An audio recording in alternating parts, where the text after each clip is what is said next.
Hello साथियों, कैसे हैं। शिवाना एक्सप्लोर फिर से आप लोगों का एक बार हार्दिक स्वागत है। और फर्स्ट ग्रेड की हमारी जो वीडियो लेक्चर सीरीज है, फर्स्ट ग्रेड फिजिक्स की जो है, उसके अंदर जो है हम लोग जो हमारा थर्मोडायनेमिक्स है उस वाले पोर्शन में चल रहे थे। और थर्मोडायनेमिक्स वाले पोर्शन में से जो हमने विकिरण और ये जो सारा रेडिएशन से रिलेटेड था और भी जो सारे जो नियम थे जो हमने वो पढ़ लिए थे। और अब हमारे जो मेन जो थर्मोडायनेमिक्स है वो अब स्टार्ट होने वाली है, ठीक है। और उसमें क्या था, उसमें जो सबसे पहले हम लोग पढ़ेंगे वो पढ़ेंगे काइनेटिक थ्योरी ऑफ गैसेस, ठीक है। और देन उसके बाद हम ऊष्मागतिकी में जाएंगे, ठीक है। तो आज का जो हमारा टॉपिक रहने वाला है, बाकी में न्यूमेरिकल्स मैंने कुछ न्यूमेरिकल्स करवा दिए हैं, मतलब कि जो भी मैंने टॉपिक करवाए उनमें करीब करीब एक न्यूमेरिकल मैंने करवा दिया। किस टाइप के न्यूमेरिकल्स आपको पूछे जाते हैं वो सारे वहाँ पे हमने कवर कर लिए थे, है ना, ठीक है। और जब हम ये हमारा जब कंप्लीट हो जाएगा कोर्स तो उसके बाद हम हर एक टॉपिक के अकॉर्डिंग न्यूमेरिकल्स लेंगे। इसी वो वीडियो लेक्चर सीरीज हम जो है उसमें न्यूमेरिकल पे जो है वो बनाएंगे, ठीक है। तो जल्दी से जल्दी हम अभी यही मेरा मोटिव है कि फटाफट हम लोग जो है कंसेप्ट हमारे जो भी हैं वो एक बार कवर कर लेते हैं, ठीक है। प्रैक्टिस कंसेप्ट की जो है न्यूमेरिकल्स की वो हम बाद में करेंगे, है ना। चलिए, तो आज का जो हमारा टॉपिक रहने वाला है वो है काइनेटिक थ्योरी ऑफ गैसेज, यानी कि गैसों का अणुगतिक सिद्धांत, काइनेटिक थ्योरी ऑफ गैसेस, ठीक है। हिंदी में कहेंगे तो क्या हो जाएगा, गैसों का अणुगतिक सिद्धांत, ठीक है। अब ये गैसों का अणुगतिक सिद्धांत होता क्या है, तो इसमें जो है हम लोग सबसे पहले डिफाइन करते हैं आइडियल गैस को। किसको डिफाइन करते हैं, आइडियल गैस है उसको हम डिफाइन करते हैं, ठीक है। फिर आइडियल गैस को डिफाइन करके उसके अकॉर्डिंग फिर हम क्या करेंगे, उसके अंदर उस आइडियल गैस को डिफाइन करके फिर हम एक रियल गैस, वान टू वाल गैस बोलते हैं, उसके इक्वेशन बनाते हैं। जो हम एजप्शन लेते हैं वो एजप्शन आपको पता होना चाहिए, मैं सिर्फ बोल के आपको बता रहा हूँ एजप्शन, उसके बाद में हम इक्वेशन डायरेक्टली बना देंगे। तो हम इसमें सबसे पहले क्या करेंगे, जो भी हम गैस ले रहे हैं वो कौन सी है, आइडियल गैस है, उसके अकॉर्डिंग हम फॉर्मूले बनाएंगे, उसके अकॉर्डिंग हम क्या करेंगे, नियम जो है हमारे वो बनाएंगे, रूल्स बनाएंगे, ठीक है। आइडियल गैस, ये आइडियल गैस है, यानी कि आदर्श जो आपके पास गैस है, आदर्श गैस क्या होगी वो उसके हम बात करेंगे, ठीक है। तो सबसे पहले क्या है, सबसे पहले ये है कि आइडियल गैस जो होती है उसके अंदर इंटरमोलिकुलर जो फोर्स है वो कितना होता है, जीरो होता है, ये मान के चलते हैं। जब आइडियल गैस की हम बात करते हैं तो इंटरमोलिकुलर फोर्स यानी कि अंतराण्विक बलों का मतलब क्या है, उसका मतलब यह है कि जब हम कोई भी पात्र में, किसी भी कंटेनर में गैस ले रहे हैं तो उसमें जो मॉलिक्यूल्स हैं उनके बीच में आपस में कोई इंटरेक्शन नहीं होता है, ठीक है। पहली चीज आ गया तो इंटरमोलिकुलर फोर्स। जबकि रियल गैस में क्या होता है, रियल में वो इंटरमोलिकुलर जो इंटरेक्शन है वो एक सर्टेन डिस्टेंस तक होता है, ठीक है। फिर हम जब रियल गैस में चलेंगे उसकी इक्वेशन बनाएंगे जिसे वान टू वाल गैस बोलते हैं, तो उसमें उसको हम क्या करते हैं, इंक्लूड करते हैं वहां से, ठीक है। तो पहली चीज क्या आ गई, पहली चीज ये आ गई कि जो मेरी आइडियल गैस है उसमें इंटरमोलिकुलर फोर्स यानी कि अंतर आणविक बल कितना होता है, जीरो होता है, ठीक है। दूसरा ये है कि वो पात्र जो हम जिसमें हम ले रहे हैं उसका जो वॉल्यूम है उस मॉलिक्यूल्स के वॉल्यूम के रेस्पेक्ट में क्या है, इनफाइनाइट है, या फिर कह सकते हैं कि जो आदर्श गैस है उसके मॉलिक्यूल्स, उसके अणु का जो आयतन है वो आयतन जिस कंटेनर में हम गैस को रखते हैं उस कंटेनर के रेस्पेक्ट में क्या नगण्य है, यानी कि नेग्लिजिबल है। तो इसका मतलब क्या हुआ, इसका मतलब यह मॉलिक्यूल बहुत ज्यादा छोटा है, ठीक है, ये हो गया। दूसरा, जब वो पात्र की दीवारों से टकराता है तो क्या करता है, जो है मोमेंटम को इंटरचेंज करता है, उसकी वजह से पात्र की दीवारों में यानी कि उसमें कोई चेंजेस नहीं होता, लेकिन उसमें जो है मॉलिक्यूल्स में क्या होगा, वो टकराएगा और वापस रिफ्लेक्ट करेगा उससे। और जो ये कोलिजन होगी, ये कोलिजन क्या होगी, इस कोलिजन में एनर्जी का लॉस नहीं होता। इसका मतलब ये कौन सी कोलिजन है, ठीक है, कौन सी होगी, प्रत्यास्थ टक्कर, इलास्टिक जो है वो कोलिजन इनके बीच में होगी, ठीक है। मेनली ये जो चीजें थी वो हमने यहाँ पे देख ली जो आपको पता होनी चाहिए, ठीक है। जब इस तरह की इक्वेशन, इस तरह की जब हम गैस की हम कल्पना करते हैं तो उसके अंदर इमेजिनेशन में उसकी इक्वेशन जो बनती है वो क्या बनती है, PV इक्वल टू nRT, ठीक है, PV इक्वल टू nRT, जहाँ n क्या है, मोल हो गया। अच्छा, आपको ये पता है प्रेशर है, वॉल्यूम है, और ये क्या है, नंबर ऑफ मोल, इसे क्या कहेंगे, नंबर ऑफ मोल, कितने मोल हैं हमारे पास गैस के, उसकी हम यहाँ पे बात करने वाले हैं, ठीक है। नंबर ऑफ मोल जो है वो इस तरह से, आर क्या है, कांस्टेंट है, ठीक है, इसे क्या बोलते हैं, कांस्टेंट, यानी कि गैस कांस्टेंट बोलते हैं, गैस नियतांक, गैस कांस्टेंट। और इसकी जो वैल्यू होती है वो होती है 8.3 ऐसे समथिंग कुछ है, मैं एक बार कंफर्म कर लेता हूँ इसकी वैल्यू। तो इसकी जो वैल्यू आपको मिलेगी ये आएगी 8 पॉइंट समथिंग कुछ है, इसमें दे रखी होगी कहीं ना कहीं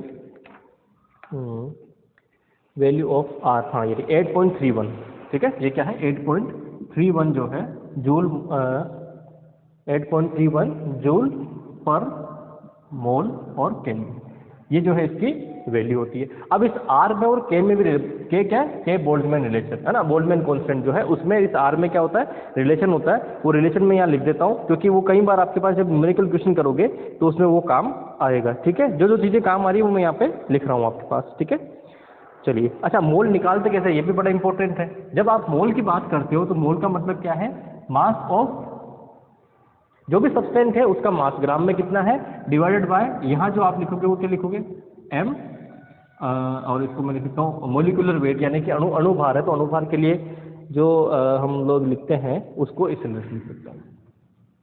ठीक है, इस मास का मतलब क्या है, टोटल मास ऑफ सब्सटेंट, या गैस लिख देते हैं, टोटल मास ऑफ गैस,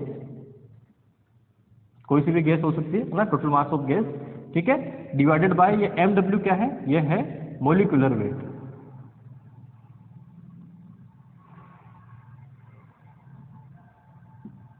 ठीक है, मोलिकुलर वेट। अब मोलिकुलर वेट आपको सबको पता होना चाहिए, हाइड्रोजन का 1 होता है। ठीक है, ऑक्सीजन का कितना होता है, 16 होता है, वो डबल चला जाता है। ओके, इसका मतलब क्या है, न्यूट्रॉन प्लस प्रोटॉन के नंबर कितने उस पर ये डिपेंड करता है नॉर्मली। ठीक है, ये आपको पता होता भी है, कुछ कुछ गैसेज जो हमारे पास नॉर्मली न्यूमेरिकल आएगा तो हम जो है मोलिकुलर वेट उसमें गिवन होगा। ठीक है, इससे हम क्या निकाल सकते हैं, मोल निकाल सकते हैं कि कितने मोल जो है वो होगा। ठीक है, तो एक तो ये दिमाग में आपको रखना है, एन इक्वल टू क्या है, एम अपॉन जी। ठीक है, दूसरा मैंने आपको ये लिखा दिया आर, और आर के साथ में क्या है रिलेशन, मैंने अभी आपको के का बोला था ना, तो के का जो रिलेशन है वो भी मैं आपको लिखवा देता हूँ यहाँ से कि आर और के में क्या रिलेशन, के का मतलब बोल्ट्जमैन कांस्टेंट के अंदर। ठीक है, तो जो आपके पास आर होता है ये एन ए यानी कि अवोगाड्रो नंबर। ठीक है, और के बी फॉर बोल्ट्जमैन कांस्टेंट है ना, के बी क्या है, बोल्ट्जमैन कांस्टेंट। ठीक है, इसकी वैल्यू कितनी होती है, इसकी वैल्यू होती है करीब करीब 1.38 into 10 to power minus 10, 1.38 into 10 to power minus 23, और इसके अकॉर्डिंग हम देखें तो ये बनेगा जूल पर केल्विन में, जूल पर केल्विन में। ठीक है, ये क्या है, बोल्ट्जमैन कांस्टेंट। ये आपके पास ये जो चीज़ें है ना कांस्टेंट, ये वैसे आपको याद होने भी चाहिए, और नॉर्मली जो है आपको एग्जाम में अगर आता तो मैंने देखा कि मैक्सिमम ये जो है इनकी वैल्यूज दी जाती है। ठीक है ना, मैक्सिमम एग्जाम में। लेकिन आरपीएससी जो है वो कई बार अवॉइड करती है ये जो स्टैंडर्ड वैल्यू होती है ना इनकी, जैसे ग्रेविटेशन कांस्टेंट हो गया उसकी वैल्यू नहीं देंगे, इसकी वैल्यू नहीं देंगे। ठीक है, अवोगाड्रो नंबर कितना होता है, Na, इसे क्या बोलते हैं, अवोगाड्रो नंबर। ये इसकी वैल्यू कितनी होती है, तो इसकी वैल्यू होती है 6.62। ठीक है, 6 वैसे कई बार 02 भी लिखते हैं है ना, तो आप 6.6 से भी इसका जब न्यूमेरिकल क्वेश्चन सोल्व करेंगे तो आप इसको 6.6 से भी जो है वो डिनोट करके लिख सकते हैं ना। 6.02 सॉरी 6.02 6.6 तो उसमें चलता है 6.023 इंटू 10 टू पावर 23। ठीक है, ये क्या है, ये अवोगाड्रो नंबर, ये चीज़ आएगी यूज में। एक चीज़ और यूज में आएगी, वो क्या आएगी कि जो आपके पास एनटीपी पे किसी भी गैस का वॉल्यूम कितना होगा है ना, NTP normal temperature and pressure, या एसटीपी, दोनों पे अगर आप देखो स्टैंडर्ड टेम्परेचर एंड प्रेशर पे, तो किसी भी गैस का जो वॉल्यूम आता है ना, वॉल्यूम, वो वॉल्यूम कितना होगा। ये छोटी छोटी चीजें तो आपको पता होना चाहिए, वो होता है ये लीटर में 22.4 लीटर। किसी भी गैस का जब आप नॉर्मल टेम्परेचर और प्रेशर में अगर आप उस गैस को लेते हैं है ना, तो उस गैस का जो है वॉल्यूम कितना आता है, वो वॉल्यूम आता है 22.4 जो है वो लीटर वॉल्यूम आता है इसका। ठीक है, आ गया समझ में। चलिए, एक तो ये चीज़ आप दिमाग में रखेंगे नॉर्मल टेम्परेचर और प्रेशर के ऊपर जो है, और भी क्या चीज़ हो सकती है इसके अंदर जो आपको कांस्टेंट की वैल्यूम पता होनी चाहिए, बस मेनली आपको ये पता होना चाहिए। ठीक है, नॉर्मल टेम्परेचर और प्रेशर पे वॉल्यूम कितना होगा किसी भी गैस का, वो होगा 22.4 लीटर। ठीक है, उसके बाद में यहाँ अगर देखते हैं तो ये इनमें रिलेशन हो गया। के बी क्या है, ये आर की वैल्यू आपके पास 8.31। ठीक है, इसकी वैल्यू मैंने आपको लिखवा दी। ये आपके पास इक्वेशन एन मोल के लिए जो है वो इक्वेशन मोल कैसे निकालेंगे, तो जो भी आपको दे रखा है, जैसे फॉर एग्जांपल आपको दे दिया कि हाइड्रोजन जो है, कि आप ये बताइए 16 ग्राम हाइड्रोजन है ना, 16 ग्राम हाइड्रोजन है, 16 ग्राम हाइड्रोजन जो है उसमें कितने मोल होंगे, तो आप क्या करोगे, यहाँ लिखोगे 16 ग्राम डिवाइडेड बाय क्या करोगे, उसका मोलिकुलर वेट कितना 1, तो कितना होगा 16 उसके मोल हो जाएंगे। इसी तरह से क्वेश्चन आता है कि आपके पास ऑक्सीजन का क्वेश्चन आ गया है ना, कि आप बताइए 32 ग्राम ऑक्सीजन जो है आपके पास है तो उसमें कितने मोल होंगे। तो 32 ग्राम ऑक्सीजन का मतलब क्या है, 32 ग्राम डिवाइडेड बाय ऑक्सीजन का मोलिकुलर वेट कितना होता है 16, तो 32/16 यानी कि 2 मोल होंगे उसके। ठीक है, इस तरह से हम जो है मोल फाइंड आउट करते हैं ये इस वाले फॉर्मूले से। ठीक है, कहीं अपने को जब यूज आएगा तब देखेंगे। आवोगाड्रो नंबर आपको पता है, आवोगाड्रो नंबर जो है ये वाली वैल्यू, यानी कि अगर आप 1 मोल लेते हैं तो 1 मोल के अंदर कितने परमाणु होंगे ये। इस आवोगाड्रो नंबर का मतलब क्या है, किसी भी सब्सटेंस का जब आप 1 मोल लेते हैं तो 1 मोल में कितने परमाणु होंगे वो इसका मतलब है ना। तो लिख लो नंबर ऑफ एटम इन 1 मोल। ठीक है, एक नंबर ऑफ एटम इन 1 मोल यानी कि 1 मोल में परमाणुओं की संख्या कितनी होती है। तो इसका मतलब क्या हुआ, 1 ग्राम हाइड्रोजन अगर लेते हो तो उसमें कितने मोल होते हैं, हाइड्रोजन का 1 मोल होता है, तो उसमें परमाणु कितने होंगे, ये परमाणु होंगे। ऑक्सीजन के ऊपर जाते हो तो क्या होगा, जब ऑक्सीजन की बात करेंगे तो ऑक्सीजन का 1 मोल कितना होता है 16 ग्राम भाई, क्योंकि जब आप ऑक्सीजन की बात करते हो तो ऑक्सीजन में क्या करते हो, ऑक्सीजन का 1 मोल क्या होगा, जब आप 16 ग्राम ऑक्सीजन लोगे, जब 16 ग्राम ऑक्सीजन लोगे तो 16 ग्राम में 16 इसके मोलिकुलर वेट का भाग दोगे तो कितना आएगा 1 मोल आएगा। तो इसका मतलब 16 ग्राम जो ऑक्सीजन अगर आप लेते हो तो 16 ग्राम ऑक्सीजन के अंदर कितने परमाणु होंगे, ये इतने परमाणु होंगे। इसी तरह से अगर कार्बन की बात करूं तो कार्बन में क्या होगा, 12 ग्राम कार्बन में, क्योंकि कार्बन का मोलिकुलर वेट कितना होता है 12, तो 12/12 करेंगे तो कितना होगा 1 मोल। तो 12 ग्राम में अगर आप कार्बन लेते हो तो उसके अंदर कितने होंगे, ये होंगे, ये 1 मोल में होंगे, ये आपको दिमाग में रखना है। ठीक है, अब वो मोल क्योंकि हर एक परमाणु के अंदर उसका क्या है मोलिकुलर वेट अलग है, तो उसके अकॉर्डिंग क्या होगा, उसका मोल भी अलग अलग होगा, और उस मोल के अकॉर्डिंग हम क्या निकालते हैं, ये निकालते हैं। 1 मोल में कितने होंगे, इतने परमाणु होंगे, बस ये आपको दिमाग में रखना। इसका मतलब आवोगाड्रो नंबर का यही होता है कि किसी भी सब्सटेंस का अगर आप 1 मोल लेते हैं तो उसमें कितने परमाणु होंगे। ठीक है, तो ये सारा का सारा जो है हमारा क्या है, बेसिक है। ठीक है, अब इस बेसिक को यूज करके हम क्या बनाएंगे, कुछ नियम बनाएंगे, है ना। तो उस नियमों पर मैं आ जाता हूँ।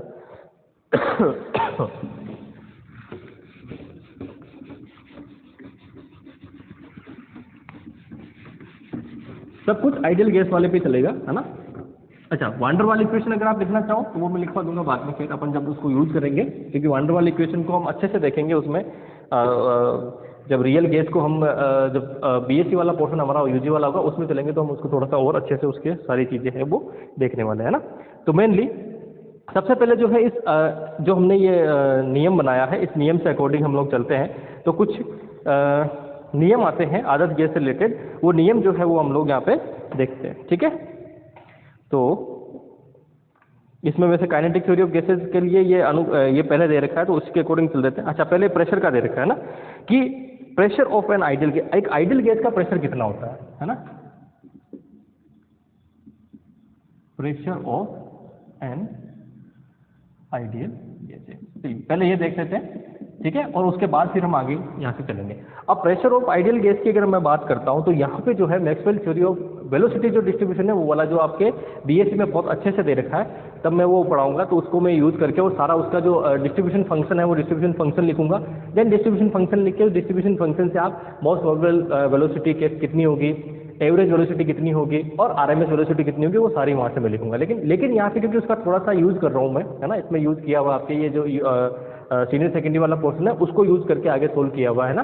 तो उसमें क्या है, इसमें ये मानते हैं कि जो आपके पास गैस है वो एक कंटेनर में भरी हुई है। ठीक है, जब कंटेनर में भरी हुई है तो उसमें इंटरमोलिकुलर फोर्स वगैरह कुछ नहीं मान रहे हैं ना, और उसके जो पार्टिकल्स हैं उनकी वेलोसिटी, अब हर एक पार्टिकल की वेलोसिटी क्या होगी, अलग अलग होगी। जब उसकी एवरेज वेलोसिटी हम लेते हैं, ठीक है, उस पार्टिकल क्या ले रहे हैं, एवरेज वेलोसिटी हम ले रहे हैं, उस एवरेज वेलोसिटी को कैसे डिनोट करेंगे, कई जगह सी बार से डिनोट है, क्योंकि मैं वहां से सी बार से डिनोट करूंगा, तो यहाँ पे मैं किससे कर रहा हूँ, इस एवरेज वेलोसिटी को सी बार से डिनोट करूँ, यानी कि जितने भी मॉलिक्यूल्स हैं उन सबकी एवरेज वेलोसिटी जो है वो क्या है, सी बार है,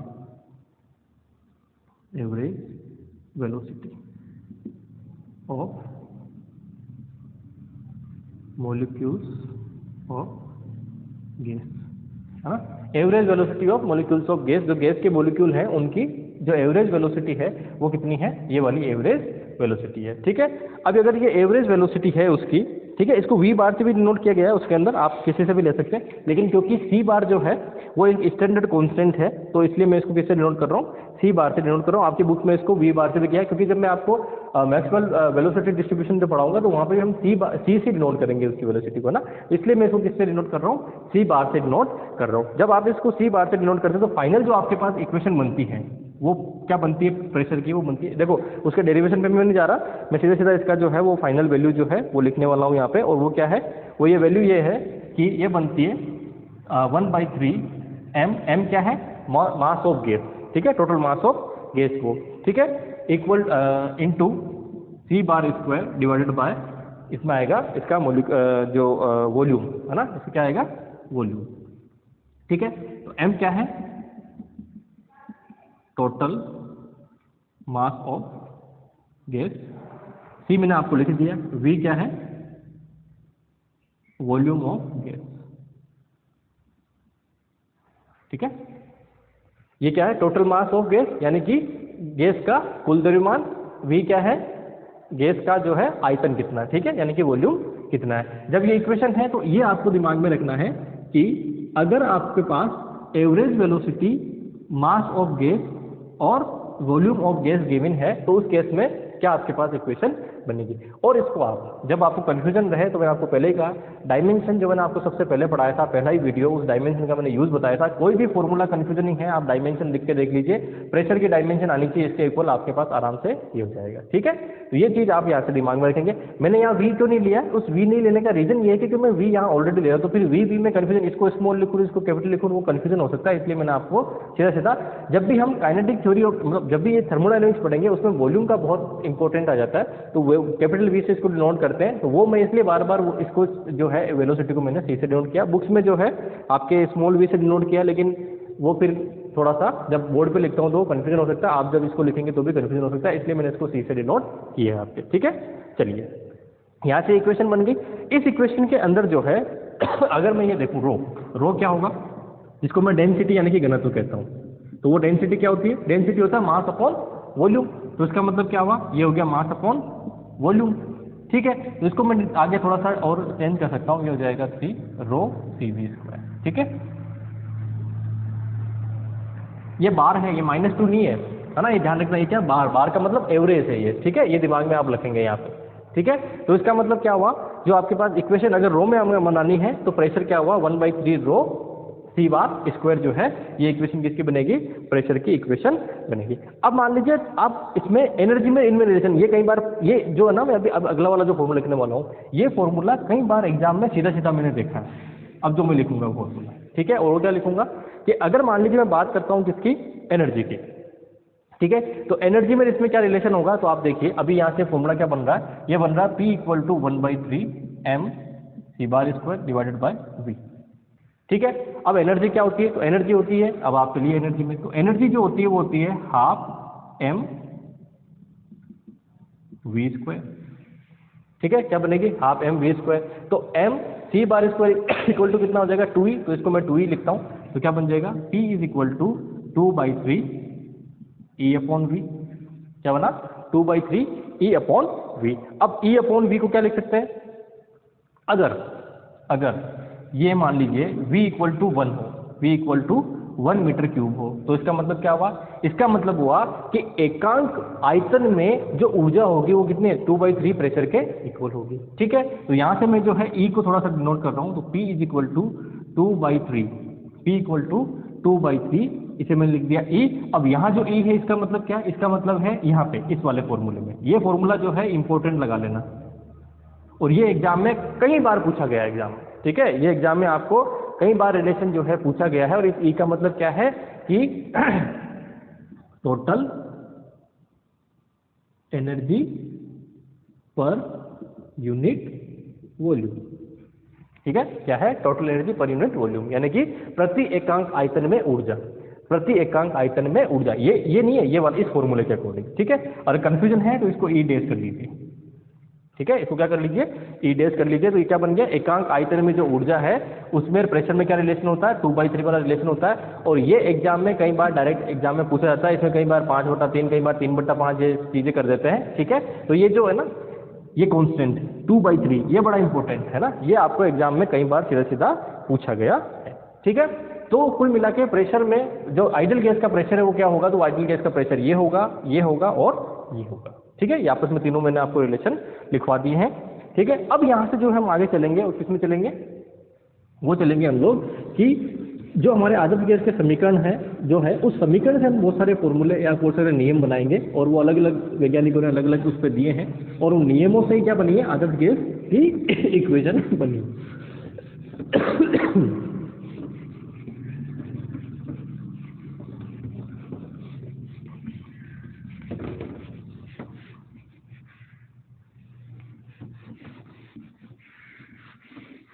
और ये बहुत ही वो नियम ऐसे हैं है ना, आप इक्वेशन देख के आराम से बना सकते हो। मैं यहाँ लिख रहा हूँ पहले आइडियल गैस के लिए इक्वेशन क्या है हमारे पास, PV = nRT, बस सब कुछ इसी से बना हुआ है ना। इसमें जो पहला नियम आता है वो नियम किसका आता है, इसी के अकॉर्डिंग चलते हैं, हमारे जो क्वेश्चन में दे रखा है उसके अकॉर्डिंग ही, ठीक है। अच्छा एक चीज़ और मैं यहाँ पे आपको लिखवाना भूल गया, पहले इसके पहले जैसे अभी वो लिखा ना, क्योंकि टेम्परेचर में इसमें प्रेशर में क्या रिलेशन होगा वो बड़ा इंपॉर्टेंट है ना। तो अभी जस्ट हमने लिखा था उसी के अकॉर्डिंग हम चलते हैं कि यहाँ पे PV = nRT अगर 1 मोल के लिए बात करूँ है ना, n = 1 के लिए बात करूँ तो इक्वेशन क्या बन जाएगी, PV = RT बन जाएगी, ठीक है। ये 1 मोल के लिए इक्वेशन बन जाएगी।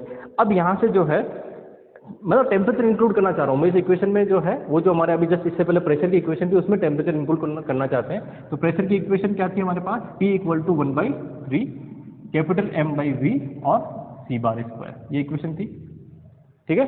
ये हमारे पास क्या थी उसकी इक्वेशन थी। अब इसके अंदर क्या करते हैं इस इक्वेशन के अंदर कि इसको मैं थोड़ा सा और अगर मैं चेंज करना चाहूँ तो इस M को क्या ले सकता हूँ, ये जो M होगा ये होगा आपके पास इस तरह से स्मॉल m n है, क्यों होगा तो आप सोचिए यहाँ जो स्मॉल m है ये स्मॉल m क्या है, ये जो स्मॉल m है ये है एक अणु का भार, ठीक है। ये क्या एक अणु का भार, n क्या है, n है एक मोल में अभी मैंने किसके लिए एक मोल के लिए लिखा है ना, तो एक मोल में यानी कि ये क्या है अवोगाद्रो नंबर, यानी कि एक मोल में अणुओं की संख्या। अगर इंग्लिश में लिखना चाहे तो क्या हो जाएगा, मास ऑफ 1 एटम, ठीक है, मास ऑफ 1 एटम। ये क्या हो जाएगा, भार के लिए मैं द्रव्यमान कर देता हूँ, है ना, क्या कर देते हैं द्रव्यमान, ठीक है।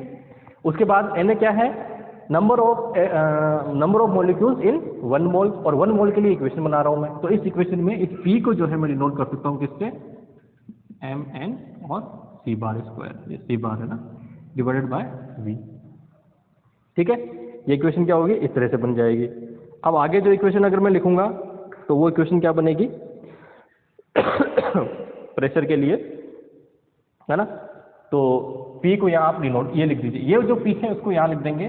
तो इक्वेशन ये मान लीजिए 1 है, ये इक्वेशन 2 है, तो फ्रॉम इक्वेशन 1 एंड 2 इन दोनों को मर्ज करते हैं, P की वैल्यू यहाँ रखते हैं तो क्या बन जाएगा 1/3 M NaC², V से ये V कैंसिल आउट = RT, ठीक है, = RT हो गया। आगे इससे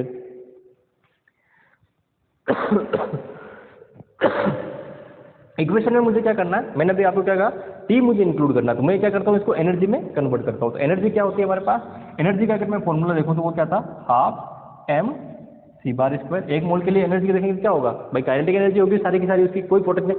अब हम क्यों कह रहे हैं एनर्जी इसको बराबर, मैंने आपको स्टार्टिंग में कहा जब आदर्श गैस की हम बात कर रहे हैं तो हमने क्या किया, उसके बीच में इंटरेक्शन क्या है, नगण्य है, इंटरेक्शन है ही नहीं। जब इंटरेक्शन नहीं है इसका मतलब पोटेंशियल एनर्जी कितनी होगी, 0। जब भी कोई फोर्स होगा, फोर्स होने पे पोटेंशियल एनर्जी होगी। जब कोई फोर्स नहीं है, फ्री है कंप्लीटली पार्टिकल, तो इसका मतलब उसकी सारी की सारी एनर्जी कौन सी है, काइनेटिक है। तो काइनेटिक एनर्जी क्या होती है, ये वाली, ठीक है।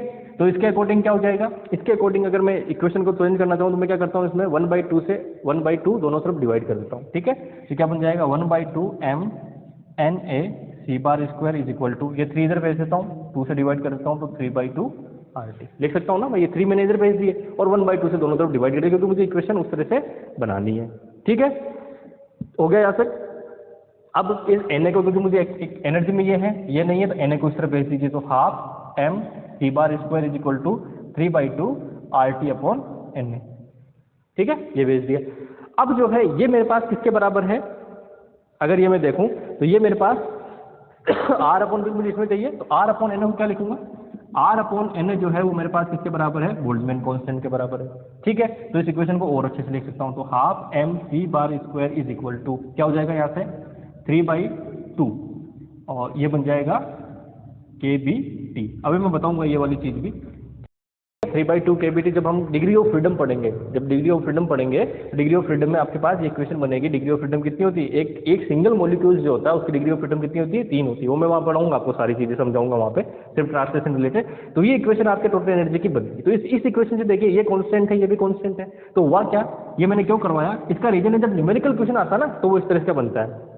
तो आपके पास ये जो C बार स्क्वायर है ये क्या है, डायरेक्टली प्रोपोर्शनल है किसके, T के। ठीक है, या फिर मैं क्या कह सकता हूं कि जो मेरा C बार है वो डायरेक्टली प्रोपोर्शनल है T⁻⁴ के। ठीक है, ये जो कंसेप्ट है ना ये इंपॉर्टेंट आप लगा लेना, इस पे न्यूमेरिकल आपको मिलेगा। ठीक है, इंपॉर्टेंट लगा के लिख लेना, न्यूमेरिकल मिलने के चांसेस पूरे पूरे बनते हैं इसमें। ठीक है, ये इसीलिए करवाया गया आपको ताकि जो न्यूमेरिकल प्रॉब्लम है उसको आप सॉल्व कर सकें। ठीक है, तो क्या हुआ कि जो मेरा C बार है यानी कि जो आपके पास आइडियल गैस है, उस आइडियल गैस का जो मॉलिक्यूल है, उस मॉलिक्यूल के लिए जो एवरेज वेलोसिटी है वो क्या है, एवरेज वेलोसिटी का स्क्वायर जो टेम्परेचर है उसके डायरेक्टली प्रोपोर्शनल है, या फिर कह सकते हैं कि एवरेज वेलोसिटी है वो टेम्परेचर की पावर 1/2 के या रूट के प्रोपोर्शनल होती है। ठीक है, ये चीज आप दिमाग में रखेंगे क्योंकि एवरेज वेलोसिटी से रिलेटेड न्यूमेरिकल क्वेश्चन आपको वहां पर मिलेगा कि इसकी जब टेम्परेचर इतना बढ़ा दिया तो एवरेज वेलोसिटी कितनी हो जाएगी। इस तरह के न्यूमेरिकल आपको मिलने के पूरे चांसेस हैं, तो इसको इंपॉर्टेंट आप लगा लेंगे यहाँ पे। ठीक है, अब हम चलते हैं आगे वाले नियम पे, जो मैं अभी तक बात कर रहा था। बीच बीच में मैं दूसरे नियम ले आता हूँ, है ना, जो कि बुक के अकॉर्डिंग चले, क्योंकि उसमें आपके पास क्वेश्चन भी मिलेंगे। अभी मैं जो पोर्शन करवा रहा हूँ ना, ये आपको आप देख लीजिए, बोर्ड की जो बुक है उसका पोर्शन में ले रहा हूँ, आप ये समझ लीजिए। अब कुछ लोग मुझसे अभी जैसे ग्रुप में पूछते हैं कि आप कहाँ से पढ़ा रहे हो, कुछ पढ़ा रहे हो, तो मैं आपको ये बता दूं कि मैं पूरा सार पढ़ाता हूँ आपको। मेरे पास 3 किताबें अभी खुली हुई पड़ी है ना, और मैं कभी पहले से मेरे पास नोट्स भी बने हुए नहीं, तो वरना मैं आपको नोट्स, क्योंकि नोट्स बना नहीं सकता मैं। समस्या क्या है कि मैं तीनों बुक्स के अंदर से तीनों बुक्स का सार जो है वो मैं आपको पढ़ा रहा हूँ यहाँ पे, है ना। तीनों बुक्स कौन सी है, मेरे पास यूजी की बुक है जो CBSE चलती है, आपके पास ये जो राजस्थान बोर्ड वाली बुक है वो है, तीसरा मेरे पास एक और मैंने कोई जो एलन वगैरह जैसे कोचिंग इंस्टीट्यूट है उनकी जो बुक्स है उसको भी मैंने साथ में ले रखा है, जो आपके पास प्री मेडिकल वाली बुक होती है। ठीक है, तो उसमें से क्या कि उसमें से क्वेश्चंस आपको इस तरह के बहुत सारे मिल जाएंगे जो कि आपको एग्जाम में पूछे जाते हैं ना। तो इसलिए मैं तीनों का सार लेके कि उसमें हाँ भाई ये कंसेप्ट यहाँ से उठा सकते हैं, ये अच्छा आ रहा तो ये ले लीजिए, इसका यहाँ से ले लीजिए, उसका वहाँ से ले लीजिए, तीनों का सार मैं एक साथ आपको पढ़ा रहा हूँ यहाँ पे। ठीक है, पर होगा क्या, जब यूजी वाले पोर्शन, प्योर यूजी वाले पोर्शन में जब जाएंगे, है ना, तो प्योर यूजी वाले पोर्शन में मैं सिर्फ CBS को यूज करूंगा, क्योंकि प्योर यूजी वाला पोर्शन आपको इन 11th-12th वाली बुक्स और ये फिर ये जो भी कोचिंग इंस्टीट्यूट वाली बुक्स है उसमें आपको नहीं मिलेगा। ठीक है, तो मैंने आपको पहले ही कहा था 11th-12th के लिए आपको कैसे तैयारी करनी है, न्यूमेरिकल बेस। लगभग आपके जो है न्यूमेरिकल क्वेश्चन आएंगे 40 से 45 न्यूमेरिकल क्वेश्चन आएंगे 11th-12th से, है ना, 55 जो क्वेश्चन आते हैं उसमें से। BSc वाले में से कम 40 क्वेश्चन ऐसे होंगे जो डायरेक्ट फॉर्मूला बेस्ड आएंगे, इसलिए आपको फॉर्मूले पे ध्यान देना है BSc वाले में। और जो आपके पास PG वाला पोर्शन 10 क्वेश्चन आएंगे वो न्यूमेरिक, वो सारे फॉर्मूले आएंगे, वो मैं आपको साथ के साथ लिखवा ही रहा हूँ ना। चलिए, तो यहाँ से जो है ये सारी चीज़ें हो गई है। अब हम चलते हैं इसके नियम के ऊपर। ठीक है, और मैं देख लेता हूँ कोई नियम यहाँ पे नहीं है, कोई नियम नहीं है, वैसे सारा कंप्लीट हो गया। चलिए, अब हम आते हैं नियम पे, और नियम में मुझे क्या चाहिए, ये चीज़। ठीक है, इस आदर्श गैस के जो है वो नियम यहीं से बनाएंगे। पहला नियम जो आता है वो किसका आता है, बॉयल का नियम, बॉयल लॉ। ठीक है, हिंदी में लिख लीजिए बॉयल का नियम।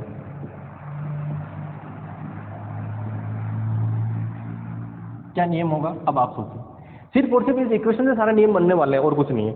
बॉयल ने ये कहा था कि अगर क्या कहते हैं कि उसके अंदर टेम्परेचर जो है किसी भी आदर्श गैस का जो है वो टेम्परेचर अगर आपने कांस्टेंट कर दिया, नियत कर दिया, तो जो आपके पास प्रेशर है वो उसके वॉल्यूम के क्या होगा, इनवर्सली प्रोपोर्शनल होगा, ये उन्होंने कहा था। ठीक है, अब आप सोचिए इस इक्वेशन को करना, टेम्परेचर कांस्टेंट कर दिया तो क्या हुआ, ये भी कांस्टेंट है, ये भी कांस्टेंट है, तो ये सारा का सारा कांस्टेंट, तो इसका मतलब P भी कांस्टेंट है। तो अगर आप V को उस तरफ ले जाओगे तो क्या बनेगा भाई, इन्होंने क्या कहा कि अगर टेम्परेचर जो है वो कांस्टेंट है तो क्या होगा, PV भी होगा, वो क्या होगा, कांस्टेंट होगा। अब PV कांस्टेंट होने का मतलब क्या हुआ, PV कांस्टेंट होने का मतलब ये हुआ कि P is inversely proportional to V। आगे तो आ रहे हो, यही चीज उन्होंने कही भाई। यहाँ से हमने स्टार्ट किया, कि उन्होंने कहा कि अगर टेम्परेचर कांस्टेंट है किसी भी आदर्श गैस का, इन्होंने बोल्स ने कहा कि टेम्परेचर अगर कांस्टेंट है तो इसका मतलब पीवी क्या होगा, कांस्टेंट होगा, पीवी कांस्टेंट होगा, इसका मतलब P is inversely proportional to क्या होगा, वी होगा। तो इसका मतलब क्या है, इसका मतलब ये हुआ किसी गैस के लिए P1 V1 है तो वो किसके बराबर होगा, P2 V2, जो कि हम किस में यूज करेंगे, न्यूमेरिकल में। ये किस में यूज करेंगे, न्यूमेरिकल प्रॉब्लम में। बस ये दिमाग में रखना। क्या कंडीशन है, कंडीशन ये है, पहली कंडीशन जो स्टार्ट होगी वो यहाँ से कि अगर टेम्परेचर कांस्टेंट है तो इसका मतलब क्या हुआ, इसका मतलब ये, तो आप ग्राफ बनाओगे तो क्या बनेगा, P और V में ग्राफ बनाओगे तो कैसा बनेगा, इस तरह का। ठीक है, अब ये भी पूछे जा सकते हैं कई बार, है ना, नियम के अकॉर्डिंग। PV और किसमें बनाओगे, PV के साथ किसमें ग्राफ बनाते हो, PV के साथ अगर V में ग्राफ बनाते हो तो क्या बनेगा, कांस्टेंट। भाई PV तो क्या है, कांस्टेंट। ठीक है, PV का अगर P के साथ ग्राफ बनाओगे तो क्या बनेगा, कांस्टेंट। ठीक है, तो ये आपके पास क्या होंगे, इस तरह के ग्राफ। एक और बना लीजिए, ये लीजिए, क्या पता पूछ ले, इसलिए PV क्या होगा, कांस्टेंट, तो आप P के साथ बनाओ। मतलब प्रेशर चेंज करोगे तो वॉल्यूम अपने आप चेंज हो जाएगा, वॉल्यूम चेंज करोगे तो प्रेशर अपने आप चेंज हो जाएगा। तो कुल मिला के ये आपके पास 3 ग्राफ इसके नियम के अकॉर्डिंग बन जाते हैं। ठीक है, और ये दिमाग में रखना है न्यूमेरिकल में कौन सा यूज करेंगे। आपको कहा जाएगा कि एक कांस्टेंट टेम्परेचर के ऊपर किसी गैस का इतने वॉल्यूम का प्रेशर इतना था, तो अगर वॉल्यूम को डबल कर देंगे तो प्रेशर कितना हो जाएगा। बस ये इसमें नियम लगा देना, आंसर आपको अपने आप मिल जाएगा। ठीक है चलिए, ये हो गया पहला नियम। अब आते हैं दूसरे नियम पे। दूसरा नियम किसका है, चार्ल्स का नियम।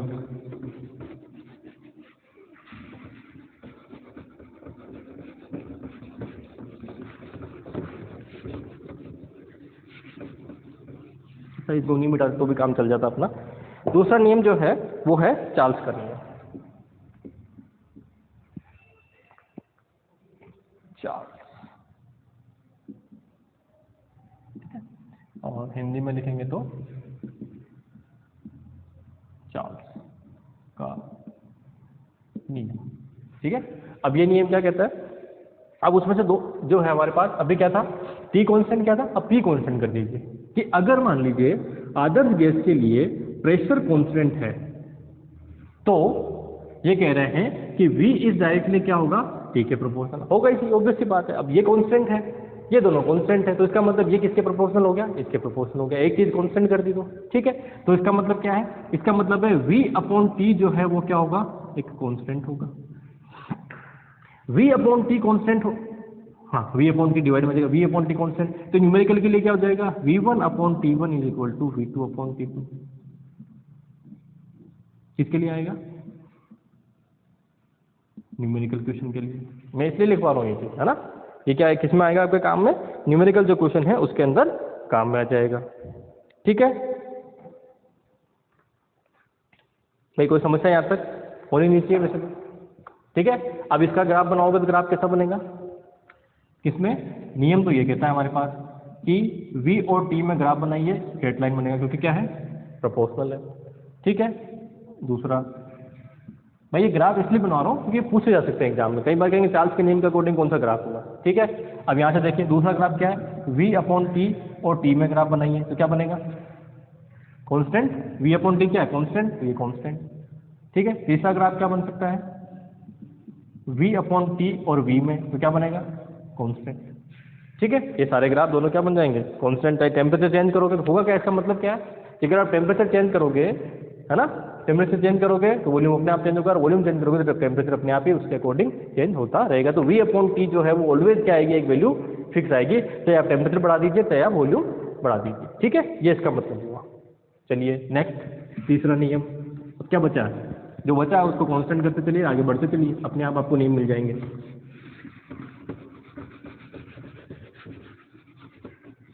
मतलब आपको नियम का नाम याद होने की जरूरत नहीं है, आपको इक्वेशन याद है तो आप ये सारे के सारे क्वेश्चन कर सकते हैं जो आपके न्यूमेरिकल आएंगे, है ना। अगला है शायद गैलुसेक का नियम ना, हाँ गैलुसॉक, और इसको इंग्लिश में थोड़ा अलग लिखते हैं। इंग्लिश की स्पेलिंग है इसकी गैलुसॉक,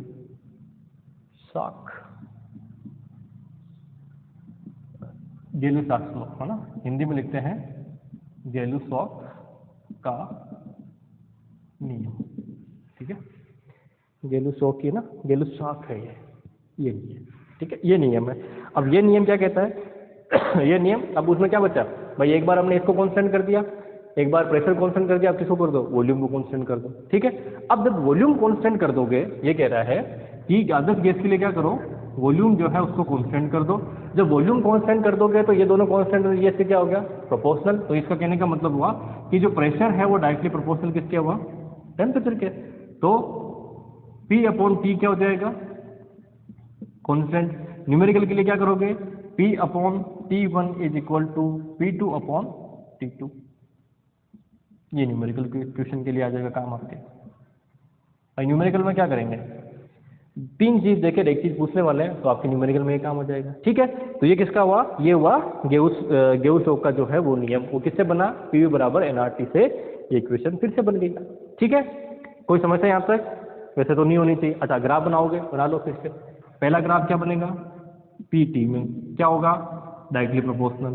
दूसरा ग्राफ किसमें बनेगा, P अपॉन T और T में क्या बनेगा, कांस्टेंट। तीसरा ग्राफ क्या बनेगा, P अपॉन T और P में क्या बनेगा, कांस्टेंट, क्योंकि ये कांस्टेंट है। बस सीधी सी बात है, किसी में बनाओ कोई समस्या नहीं है। तो तीनों ग्राफ जो है वो यहाँ पे बन गए आपके पास इस तरह से। ठीक है, हो गया गाउस का नियम, कोई समस्या यहाँ तक नहीं होनी चाहिए। अच्छा, ग्राम का विसरण नियम, ये बड़ा अच्छा, अवोगाद्रो का नियम, ग्राम का विसरण नियम बहुत सारे हैं, चलिए आगे उनको भी लिख लेते हैं।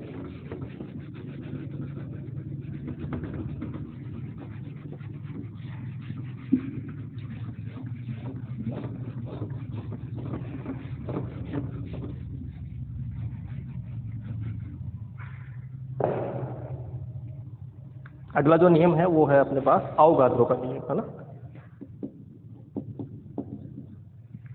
एवोगाद्रोस लो, अवोगाद्रो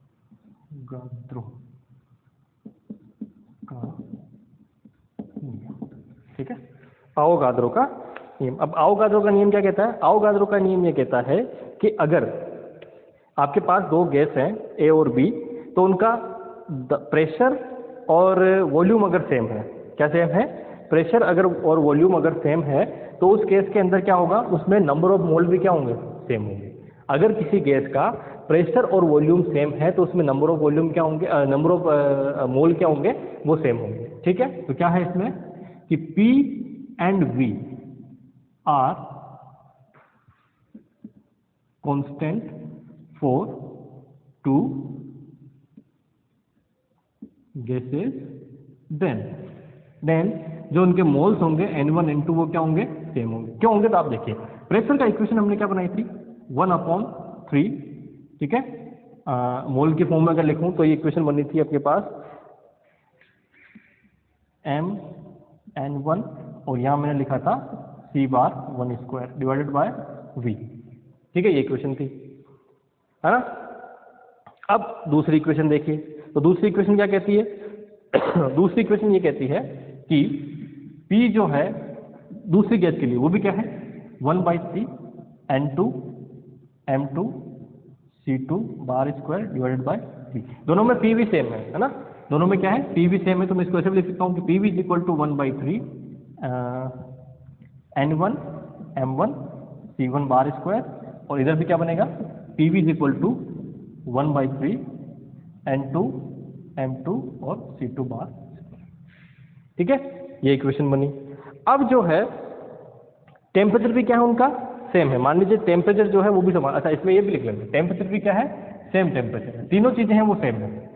P V और T अगर सेम है तो मोल क्या होंगे, इक्वल होंगे। अब आप चाहे इससे कर लो और चाहे इससे कर लो, आप सोच के देखिए, अगर PVT तीनों सेम है तो चलो इससे नहीं करता हूँ, ये थोड़ा अपने पास और इसमें क्योंकि मुझे वो लेनी पड़ेगी, है ना, तो इसमें इससे ले लेते हैं हम लोग कि PVT अगर सेम है, तीनों चीजें हैं, PVT अगर क्या है, किसी भी दो गैस के लिए PVT सेम है तो N1 इक्वल टू N2 होगा। तो क्या होगा, तो आप सोचिए इसी इक्वेशन से बढ़ते हैं अपन थोड़ी। ठीक है, इस इक्वेशन से क्या बनेगा कि यहाँ से अगर मैं देखूँ तो PV upon T is equal to किसके आ रहा है, NR क्या आ रहा है, आ रहा कि नहीं आ रहा, ये कॉन्स्टेंट, इसका मतलब NR कॉन्स्टेंट है। R क्या है, R क्या है भाई, R क्या है, अच्छा मैं इसको ऐसे भी लिख सकता हूँ कि जो N होगा वो क्या होगा, कांस्टेंट होगा। पहले तो मैं लिख देता हूँ N जो है वो क्या है, कांस्टेंट है। N जब कांस्टेंट है, क्योंकि R तो कांस्टेंट है, तो मैं इसको ये भी लिख सकता हूँ कि N is equal to PV upon RT। तो ये सारा का सारा भी क्या है, ये सारा का सारा क्या आ रहा है, कांस्टेंट, जब ये सेम है तो, है ना, n के बराबर है। तो इसका मतलब क्या हुआ, इसका मतलब ये हुआ ये n कांस्टेंट है, इसका मतलब n1 इक्वल टू क्या होगा, n2। ये किसके लिए यूज करूंगा मैं, ये न्यूमेरिकल के लिए। तो आपको ध्यान क्या रखना है कि कोई भी दो गैसेज हैं उनके लिए पी वी टी अगर क्या है, कांस्टेंट है, तो इसका मतलब हुआ उन दोनों गैसों के लिए n जो उनका नंबर ऑफ मोल है वो क्या रहेगा, कांस्टेंट, यानी कि n1 इक्वल टू किसके रहेगा, n2 के इक्वल रहने वाला है। ठीक है, ये अवोगाद्रो का जो है वो नियम है। ठीक है, इसी इक्वेशन से चल रहे हैं हम लोग सारे का, उससे भी कर सकते हैं। वो मैंने जो पहले नियम लिखे थे ना, पी अपॉन वी या P V equal to 1/3 n1 m1 c1 bar square, उसको हम किस में कन्वर्ट करेंगे, पहले इक्वेशन से। तो m1 c1 स्क्वायर जो है वो m2 c2 स्क्वायर के, क्योंकि एनर्जी इक्वल आएगी, क्योंकि टेम्परेचर सेम है, टेम्परेचर सेम है तो एनर्जी इक्वल आएगी, तो वो वहाँ से n1 इक्वल टू n2 आपको मिल जाएगा। ठीक है, दोनों ही केसेज है, लेकिन इससे सिंपल से चलते हैं हम लोग। तो ये क्या हो जाएगा, आपके नियम हो जाएगा। अगला है ग्राम का विसरण नियम। इस पे न्यूमेरिकल क्वेश्चन आता है, और ये न्यूमेरिकल क्वेश्चन कई बार हम लोग छोड़ के आ जाते हैं, क्योंकि ये तीनों तो इस नियम पे चलते हैं, वो थोड़ा सा अलग चलता है। ठीक है, तो उसको कई बार हम लोग भूल जाते हैं, तो भूलना नहीं है, इंपॉर्टेंट लगाना है उसको। इसे बोलते हैं ग्राम का विसरण नियम। ठीक है, ग्राम डिफ्यूजन लो। जब गैस क्या होती है, डिफ्यूज होती है, मतलब किसी पात्र में से है, आप छेद करके उसको निकालते हैं, तो उस गैस के अंदर उस पर क्या नियम बनेगा, वो आपको नियम पता होना चाहिए। ठीक है, और वो क्या है, ग्राम्स डिफ्यूजन लो। कितना नंबर में, 5 नंबर पे आएगा, ग्राम डिफ्यूजन। तो ग्राम का विसरण नियम, ये इंपॉर्टेंट है। ठीक है, इसमें न्यूमेरिकल आता है, और न्यूमेरिकल हम छोड़ के आते हैं, ये वो वाला न्यूमेरिकल है जो अक्सर हम भूल जाते हैं ना, ये नियम। और ग्राम का ये विसरण नियम क्या कहता है कि अगर समान टेम्परेचर, सेम टेम्परेचर हो, तो किसी गैस के विसरण की दर जो होती है वो उस गैस के घनत्व के क्या होती है, रूट के व्युत्क्रमानुपाती होती है। ठीक है, क्या होती है, उस घनत्व के रूट के व्युत्क्रमानुपाती। ठीक है, कंस्टेंट वो क्या है कि प्रेशर जो है वो क्या है, कांस्टेंट।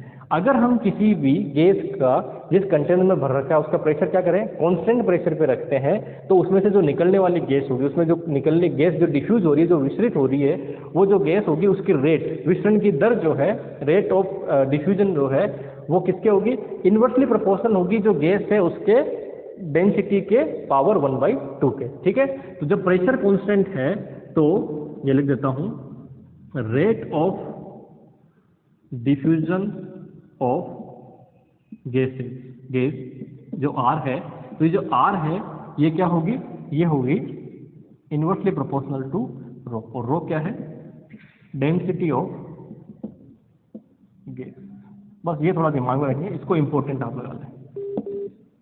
ठीक है, जब ये कहाँ काम आएगा, जब आपको ये कहेंगे कि एक गैस में इतनी जो है उतनी गैस भरी हुई है, ठीक है, उसका प्रेशर कांस्टेंट करके उसमें से इतनी गैस निकाली जाती है, तो जो है अब उसकी नया जो वो बनेगी आर क्या होगी, वो क्या होगी, वो तो अपन इससे फाइंड आउट करेंगे, या नई डेंसिटी क्या होगी तो वो इससे फाइंड आउट करेंगे। ठीक है, तो ये जो चीज़ें हैं ये आपको पता होनी चाहिए यहाँ से। ठीक है, चलिए अब विसरण की दर जो है वो किस पे, विसरण की दर ये भी दिमाग में रखना कि जो विसरण की दर है ये क्या है, ये VRMS, इसको मैं CRMS लिखूंगा वेलोसिटी को, क्योंकि V यूज नहीं कर रहा मैं। CRMS की क्या होती है, ये CRMS क्या है, रूट मीन स्क्वायर जो है वेलोसिटी, उसकी मैं बात कर रहा हूँ। किसकी बात कर रहे हैं, रूट मीन स्क्वायर वेलोसिटी। ठीक है, तो ये इसके, तो इसको मैं वेलोसिटी भी लिख सकता हूँ सिंपल। ठीक है, बार में अगर भाई इसको करूंगा तो ये क्या होगा, इसके डायरेक्टली प्रोपोर्शनल, तो इसके भी डायरेक्टली प्रोपोर्शनल। तो इसका मतलब क्या हुआ, यहाँ से अगर मैं देखूँ तो ये C बार के भी क्या होगा, डायरेक्टली प्रोपोर्शनल होगा। तो यहाँ से इक्वेशन अगर हम देखें तो मैं और क्या बना सकता हूँ न्यूमेरिकल के अकॉर्डिंग, कि C1 bar upon C2 bar is equal to, ठीक है, यहाँ से क्या हो जाएगा, ρ2 बार और सॉरी रूट में ρ2 अपॉन ρ1। ये किस में आएगा, ये न्यूमेरिकल क्वेश्चन के अंदर।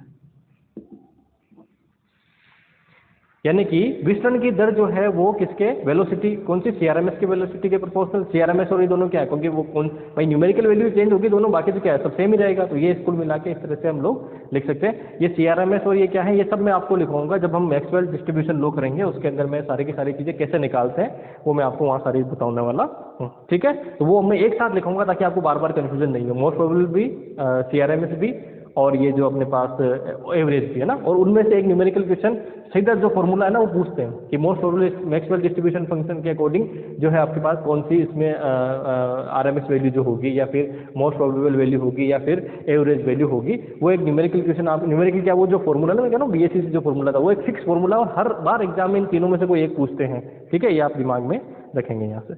ठीक है, तो कुल मिला के जितने भी नियम थे वो नियम मैंने आपके लिखा दिए। अब जो भी थे सारे के सारे नियम लगभग इसमें सारे नियम आ गए हैं। ठीक है, तो इसके अंदर और कुछ बचता है नहीं, वैसे एनर्जी वगैरह सब आ गई है। वान डर वाल इक्वेशन आएगी। अच्छा, वान डर वाल इक्वेशन भी अब मान लीजिए वास्तविक गैस है तो वो कैसी होगी उसकी इक्वेशन आप लिख लीजिए, है ना, क्योंकि हम ये यूज़ करेंगे बहुत जगह। हालांकि आपको एग्जाम में वान डर वाल इक्वेशन नहीं पूछते हैं और आपको याद भी है, फिर भी लिख लीजिए कि नॉर्मल जो अपने पास वास्तविक गैस होती है उस वास्तविक गैस के अंदर ऐसा नहीं होता जैसा हम अभी मान के चल रहे थे आदर्श गैस के अकॉर्डिंग, है ना। तो आदर्श गैस क्या है, ऐसी कोई गैस होती नहीं है, बस इसको हम लेके चलते हैं कि हाँ भाई ऐसी एक गैस होगी तो क्या क्या उसमें होगी, वो सिर्फ सिंपलेस्ट गैस है एग्जाम्पल, है ना। लेकिन नॉर्मल जो वास्तविक गैस होती है वो क्या होती है उसकी हम बात करेंगे, जिसे हम क्या बोलते हैं, वान डर वाल गैस, है ना। वैन डर वाल गैस, ठीक है, वान डर वाल गैस। और ये क्या है, ये है रियल गैस। ठीक है, ये क्या है, रियल गैस है जिसे हम वास्तविक गैस भी कहते हैं, है ना। और इसकी इक्वेशन क्या बनेगी, जो इक्वेशन इसमें है तो हम जो प्रेशर, क्योंकि हम क्या मान रहे थे अभी यहाँ पे कि आपस में उनमें इंटरेक्शन नहीं है। अब आपस में इंटरेक्शन है, जब दूसरे के पास अगर इंटरेक्शन क्या होगा, रियल में तो होगा, तो वो इंटरेक्शन होगा, वो हालांकि बहुत कम है लेकिन वो इंटरेक्शन जो होगा उस इंटरेक्शन की वजह से क्या होगा, वो प्रेशर बढ़ेगा। ठीक है, तो वो जो प्रेशर है वो चेंज हो जाएगा उसका। ठीक है, तो हमने दो केस माने थे, तो प्रेशर क्या हो जाएगा, P plus a upon V square. Equation क्या बनेगी, P plus a upon V square. इसमें कुछ चेंजेस हुआ। उसके साथ साथ अभी हम किसका मान रहे हैं, ये मान रहे हैं पूरे कंटेनर का वॉल्यूम। अब उस कंटेनर के वॉल्यूम में क्या है, गैस के मॉलिक्यूल्स भी है, तो यहाँ ये माना जाता है कि गैस का मॉलिक्यूल्स का भी कुछ ना कुछ तो वॉल्यूम होगा। और जब इतना सारा जब गैस के उसमें मॉलिक्यूल्स होंगे तो कुल मिला के उसके जो कंटेनर का वॉल्यूम है वो क्या होगा, कम हो जाएगा। ठीक है, तो वो कितना हो जाएगा, V माइनस बी हो जाएगा और ये होगा nRT। ठीक है, A और B कॉन्स्टेंट है, A and B are constant. ठीक है, और इनकी हमने डायमेंशन निकाली थी। ठीक है, तो डायमेंशन निकाली थी, इसका मतलब क्या है, इसकी डायमेंशन क्या आती है, इसकी डायमेंशन जो है P की dimension is equal to a upon V square की डायमेंशन, वी स्क्वायर की डायमेंशन इस तरफ ले जाते हैं, उससे ए निकालते हैं और इसकी डायमेंशन किसके, वॉल्यूम के इक्वल आती है, क्योंकि वॉल्यूम में से वॉल्यूम में कम कर सकते हैं, वॉल्यूम में ऐड कर सकते हैं। ठीक है, ये सारी कंसेप्ट हमने लेके इस तरह से जो है, तो कुल मिला के रियल जो गैस होगी उसकी इक्वेशन ये वाली होती है। और जो अपने पास नॉर्मली जो है जितने भी न्यूमेरिकल क्वेश्चन और जितने भी चीज़ें आती है वो किस पे आती है, इस वाली जो हमारे पास आदर्श गैस की समीकरण है उस पर आती है। ठीक है, अब हम कुछ न्यूमेरिकल देखेंगे और न्यूमेरिकल के बाद में जो है फिर हम आगे बढ़ेंगे। ठीक है, चलिए न्यूमेरिकल देखते हैं। तो अब हम न्यूमेरिकल देखने वाले हैं। तो इसमें जो अभी तक हमने पढ़े ना, जो नियम सिंपल से जो चार्ल्स का नियम, बोल्स का नियम, इनसे रिलेटेड जो न्यूमेरिकल्स है वो कैसे पूछे जाते हैं, उन पे न्यूमेरिकल की हम बात कर लेते हैं आज। ठीक है, चलिए तो स्टार्ट करते हैं। सबसे पहले क्वेश्चन है, अब देखिए न्यूमेरिकल जो आपको पूछ जाएंगे ना उसमें आपका बेसिक पुराना जो बेसिक आपके जैसे परसेंटेज वाला है ना, कि परसेंटेज एरर कैसे निकलती क्या निकलती, वो सारे उसमें यूज आएंगे। ठीक है, तो जो अपने पुराना पढ़ा है, जब हमने स्टार्टिंग में मैंने आपको बताया था कि कभी भी फिजिकल क्वांटिटी में जब हम एरर की बात करते हैं अगर परसेंटेज में दे रखी तो कैसे निकालते हैं ना, वो चीज़ अभी देखिए इस क्वेश्चन में आएगा भी, तो आपको एक बार वापस रिकॉल हो जाएगा ना। क्वेश्चन है, by increasing temperature of gas by 5 degree Celsius it's pressure increase by 0.5%। अब ये समझना क्वेश्चन को, क्वेश्चन क्या कह रहा है कि एक गैस है उसका टेम्परेचर इंक्रीज कर रहे हैं। ठीक है, कितना इंक्रीज कर रहे हैं, तो इंक्रीज जो कर रहे हैं T1 से अगर हम T2 जा रहे हैं तो कितना इंक्रीज कर रहे हैं, वो कर रहे हैं 5 डिग्री। ठीक है, तो इससे मैं क्या लिख सकता हूँ, डेल्टा T लिख सकता हूँ, इंक्रीज इन टेम्परेचर। ठीक है, T2 माइनस T, इतना टेम्परेचर इंक्रीज कर रहे हैं। जब इतना टेम्परेचर इंक्रीज कर रहे हैं तो प्रेशर जो इंक्रीज हो रहा है वो परसेंटेज में दे रखा है। अब प्रेशर परसेंटेज में दे रखा है, इसका मतलब क्या है, वो दे रखा है डेल्टा P इंटू 100। ये दिमाग में रखना बस, जब भी कोई चीज़ परसेंटेज में दे रखी है तो इसका मतलब क्या है, ये चीज़। और कितना दे रखा है, ये जो है ये आपको दे रखा है 0.5%। ठीक है, क्योंकि परसेंटेज में फिजिकल क्वांटिटी कैसे लिखते हैं, increase divided by initial pressure into 100 equal to percentage, है ना। चलिए फिर आगे क्वेश्चन है, from its initial value of at constant volume. अब कॉन्स्टेंट वॉल्यूम है तो दिमाग में क्या रखना है, V जो है वो कॉन्स्टेंट है। अब V कॉन्स्टेंट है और टेम्परेचर प्रेशर में जो रिलेशन है वो कौन देता है, चार्ल्स लॉ, है ना। वो वाला आ गया। अब उसके बाद में अगला देखिए, then what is the initial temperature of gas. अब ये इनिशियल जो टेम्परेचर है वो कितना होगा वो मुझे फाइंड आउट करना है। समझ पा रहे मेरे बात को कि तो हमारे पास चार्ल्स लॉ क्या कहता है, चार्ल्स लॉ ये कहता है जो प्रेशर है वो डायरेक्टली प्रोपोर्शनल है किसके, टेम्परेचर के। प्रेशर किसके प्रोपोर्शनल है, इसके प्रोपोर्शनल है, ठीक है। तो परसेंटेज में अगर मैं लिखूंगा, ये तो मेरा नियम है, परसेंटेज में लिखूंगा, इसका मतलब क्या हुआ, इसका मतलब ये हुआ कि डेल्टा पी इंटू 100 जो है ये किसके बराबर होगा, ये डेल्टा टी इंटू टी हो गया, तो चल रहा है ना। तो डेल्टा टी इंटू 100 के परसेंटेज में इसके बराबर होगा, और जितना परसेंट ये होगा उतना परसेंट ये इंक्रीज होना चाहिए, यही मतलब है इसका, ठीक है। तो अब यहाँ से क्वेश्चन, तो ये किसके बराबर है, ये मेरे पास जो है वो बराबर है 0.5 के बराबर है, ठीक है। तो यहाँ से ये हट गया, मुझे क्या चाहिए, टी फाइंड आउट करना है इस क्वेश्चन में। क्या फाइंड आउट करना है, टी फाइंड आउट करना है। तो क्या हो गया, डेल्टा टी गिवन है तो 5/T into 100 is equal to 0.5। तो T is equal to, T को उस तरफ भेज बाकी इधर लिख लीजिए, तो 5 इंटू 100 डिवाइडेड बाय 0.5, ठीक है। 5 इंटू 100 कितना हुआ, 500 है ना। 500 में इससे 0.5 से डिवाइड करेंगे कितना आ जाएगा, 1000, ठीक है। 1000 डिग्री सेल्सियस जो है इसका क्या हो जाएगा आंसर, केल्विन, सॉरी केल्विन में गिवन था ना, केल्विन में आंसर आ जाएगा, क्योंकि केल्विन में लेना है हमें हर चीज़ को, ठीक। किस में लेना है, केल्विन में लेना है, क्योंकि देखो आंसर जो आएगा वो हमेशा केल्विन में आएगा। क्यों आएगा, क्योंकि रीजन ध्यान रखना, ये भले डिग्री सेल्सियस में बढ़ रहा है, ये अगर डिग्री सेल्सियस में बढ़ रहा है इसका मतलब ये क्या होगा, ये केल्विन में तो उतना ही बढ़ेगा। 5 डिग्री सेल्सियस बढ़ा होगा तो केल्विन में भी 5 ही बढ़ेगा, क्योंकि वो 273.16 वो जुड़ रहा है उसमें, तो है ना, इंक्रीज डिक्रीज 1 डिग्री केल्विन किसके बराबर है, 1 डिग्री सेल्सियस के बराबर ही होता है, ठीक है। तो आंसर किस में आएगा, केल्विन में इसका आंसर आ जाएगा, ठीक है। तो ये आपके पास फाइनल इसका आंसर रहने वाला है, ठीक है। चलिए आ गया समझ में ना। तो मैं इसलिए आपको कह रहा था ये जो क्वांटिटी है ना ये बड़ी इंपॉर्टेंट होती है। जब आपको परसेंटेज में कोई चीज़ दी जाती है तो आपको इस तरह से लिखना आना चाहिए। और जब मैंने आपको क्या पढ़ाया था, परसेंटेज एरर पढ़ाई थी स्टार्टिंग में, तब मैंने आपको इस तरह से चीज़ें वहाँ लिखवाई है, क्वेश्चन सोल्व करवाए। तो ये आपको दिमाग में रखना है, जब परसेंटेज का आ जाए तो ये इस तरह से आपको लिखना है, ठीक है। चलिए ये हो गया हमारा एक क्वेश्चन। क्वेश्चन आप, मैं जैसे बोल रहा हूँ ना तो आप उसको पॉज कर करके देख के लिख लें, है ना, क्योंकि मेरे पास इतना टाइम नहीं कि मैं आपको क्वेश्चन यहाँ बोर्ड पे लिखूँ, वरना उसमें भी टाइम चल जाएगा अपना। अपने को क्योंकि ज़्यादा से ज़्यादा कंसेप्ट सीखने हैं और क्वेश्चन ज़्यादा से ज़्यादा जितने हो सके उतने करने हैं, बाकी हम उसको बाद में करेंगे इसी। चलिए अगला जो क्वेश्चन है वो ये वाला है। ये क्वेश्चन है कि a sample of oxygen of volume of O2 है, उसका वॉल्यूम दे रखा है सैंपल का, कितना वॉल्यूम दे रखा है, वो वॉल्यूम दे रखा है V is equal to cc मतलब सेंटीमीटर क्यूब, ठीक है। तो 500 cc दे रखा है एट ए प्रेशर ऑफ कितने प्रेशर पे, 2 atm। अच्छा एक चीज़ और लिखना, ये 2 atm है, ये atm प्रेशर में, और जो न्यूटन पर मीटर स्क्वायर लिखते हैं ना उसमें रिलेशन क्या है ये आपको पता होना चाहिए, ठीक है। कि जो एक एटीएम है अपना वो अगर उसमें हम लिखें किसमें, न्यूटन पर मीटर में, तो वो किसके बराबर होता है वो दिमाग में रखेंगे, है ना। नॉर्मली जो है एक एटीएम 1 पॉइंट समथिंग कुछ चलता है, तो इसको 1 × 10⁵ न्यूटन पर मीटर स्क्वायर में लिखते हैं, है ना। ये दिमाग में रखना आप लोगों का जब हम न्यूमेरिकल क्वेश्चन सोल्व करेंगे ना। अभी जैसे क्या है कि क्योंकि एटीएम से एटीएम में हम आंसर निकाल देंगे, लेकिन जैसे मान लीजिए एमकेएस में यूज चेंज करके कई बार हमें निकालना होगा, तो जहाँ एटीएम लिखा रहा ना 1 ATM, तो किसके बराबर है, 1 × 10⁵ न्यूटन पर मीटर स्क्वायर के बराबर है। तो हमें वो चीज़ यूज़ करनी पड़ेगी जब हम एमकेएस वाले उसमें कंडीशन में जाएंगे, ठीक है। तो ये एक चीज़ आप यहाँ लिख लेना, ठीक है। अपना क्वेश्चन मैं वापस देख लेता हूँ, वो है ये कह रहा है कि a sample of oxygen of volume of 500 cc at a pressure of 2 atm is compressed to a volume of, तो इसका मतलब ये V1 है, ये P1 है। अब इसको कंप्रेस करके कितना कर देते हैं, 400 cc कर देते हैं।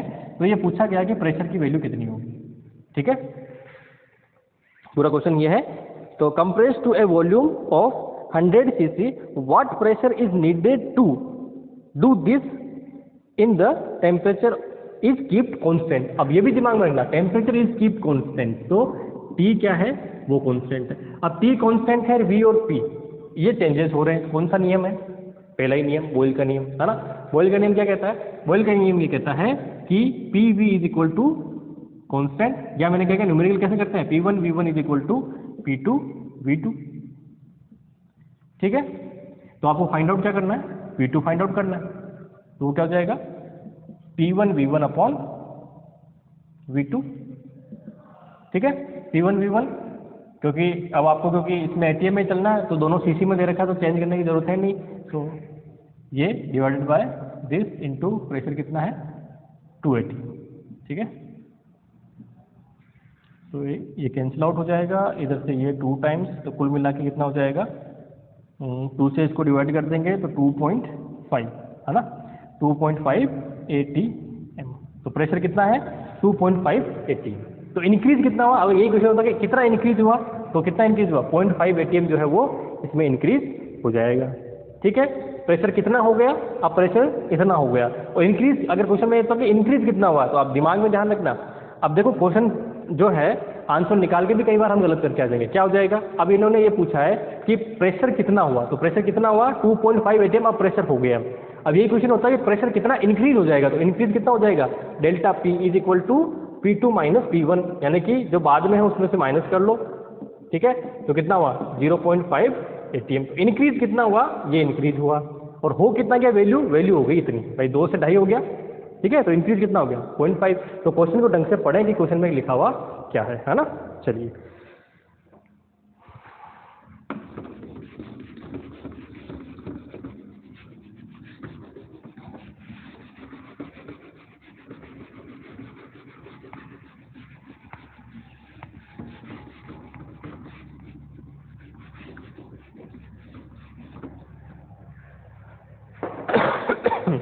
Sorry,